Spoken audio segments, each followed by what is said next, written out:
One of the hardest parts about the Lion diet for me was coming off of the sugar, the caffeine and the carbohydrates. Now, to give you some context as to where my caffeine intake was, 9 a.m. I'd have my first coffee, 10 a.m. I'd have my first Lucozade, 1 p.m. I'd have a coffee, 3 p.m.-ish I'd have a Lucozade, 5 p.m. I'd have another coffee, and then around 6 p.m. I would have another Lucozade. And in the middle of all of this, I would have between 3 and 6 cups of green tea because I believed that green tea was healthy. Now, coming off of all of that caffeine hit me like a train.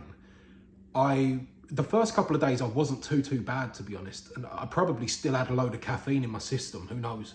But from about day 2 till about the end of the second week, I could get out of bed if I wanted to, but I was absolutely exhausted. So I always wake up 7:45.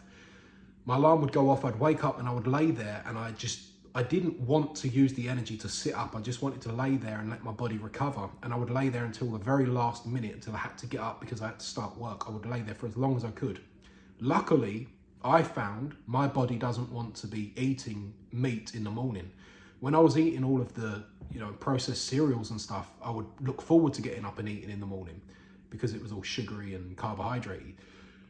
But going on to the Lion diet, I didn't want to wake up and eat breakfast, and I didn't feel hungry. It wasn't like I was sitting there, my stomach rumbling. I was okay to not eat. And that was good because I didn't have time to, because I was too busy resting in the early stages. So that was a big one, and that might hit you as well. The tiredness early on, that was a huge one for me. Later on though, I found that I didn't need to sleep as much, and I still don't. I will often get less than 8 hours of sleep now and I will feel fine the next day. Like tonight, I'm not going to get 8 hours sleep because I'm filming this video now, and yet I'll be fine tomorrow. That was not how it was prior to starting this diet. If I never had 8 hours of sleep, I would be miserable the next day. My attention span would be all over the place, and I would not be sitting up at 10 p.m. filming a video like this. So anyway, that was the start of it. Issues with getting out of bed in the morning. Another big issue I had, so that was specifically the caffeine.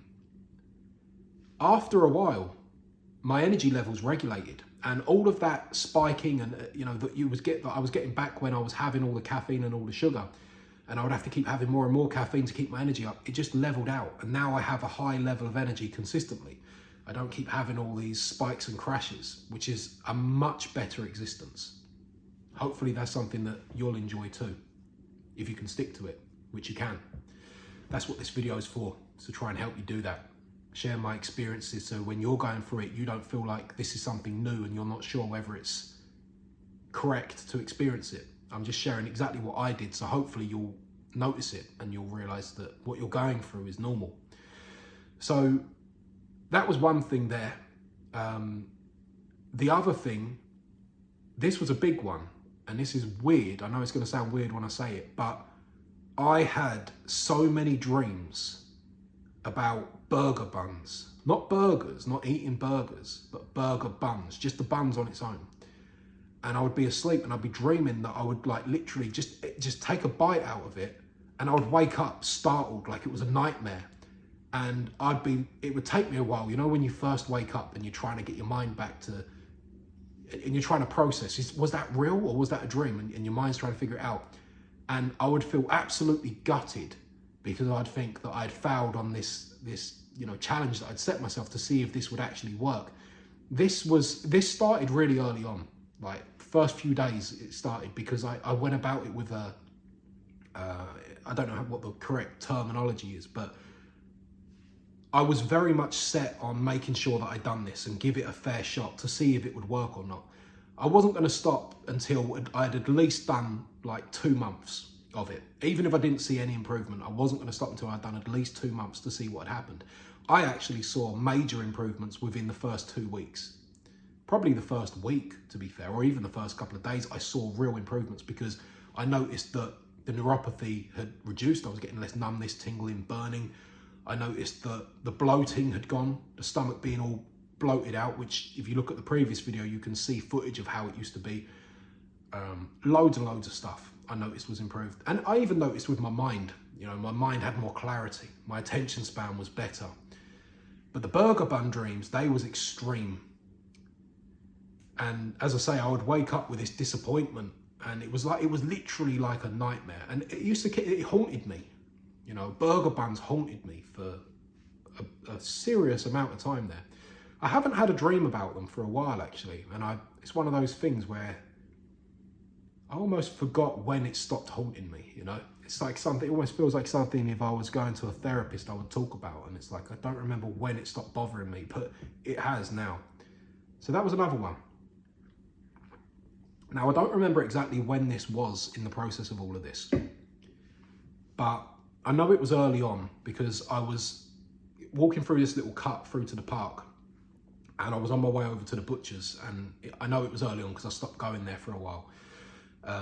So I was walking through and I saw there was a wrapper on the floor for a chocolate bar called a Flake, which if you don't live in the UK, it's just basically like it's a rubbish chocolate bar, to be honest. It don't even taste nice. All our chocolate here got destroyed anyway. Doesn't taste nice anymore, but it's like very thin layers of chocolate, and it's a very little small chocolate bar. And I saw it on the floor, and my body automatically just walked over to it and just kicked it to see if there was any chocolate in it. And it was at that moment right there that I seriously questioned my life choices. I said to myself, Dan, what are you doing to get yourself in a situation where you're considering eating someone else's chocolate bar that they've thrown on the floor? And I really considered then, I thought, do I just go and buy some? But I have learned how to be incredibly strong-willed, and that's what I'm trying to do for you. I'm trying to share with you how you can be the same. And so there was no way that was going to happen. But that was another thing that really happened. My body naturally just went over and kicked it to see. So we've spoken about caffeine with the tiredness, with my body sort of trying to learn how to live without it. You know, I don't know how to explain it. People will probably come out with a load of scientific stuff, but I think a lot of the time when people do that, they're not really sharing their real story with you. They're sharing what someone else has interpreted it to be, and I don't really want to be doing that. I want to just share my experience. So I had that tiredness, the dreams about the burger buns haunting me, the nightmares, and obviously the chocolate bar with the sugar experience. And that's the most prominent things that I can think of that I experienced, and it was pretty extreme. I did think about it a lot.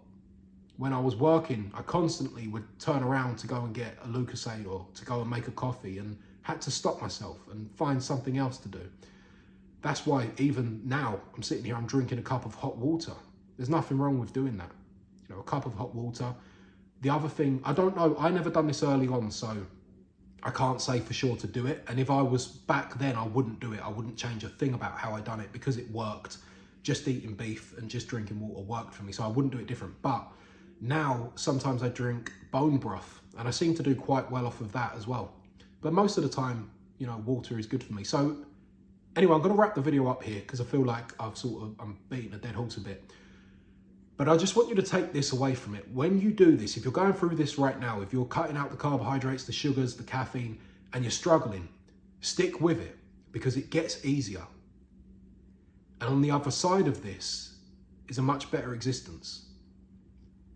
Good luck.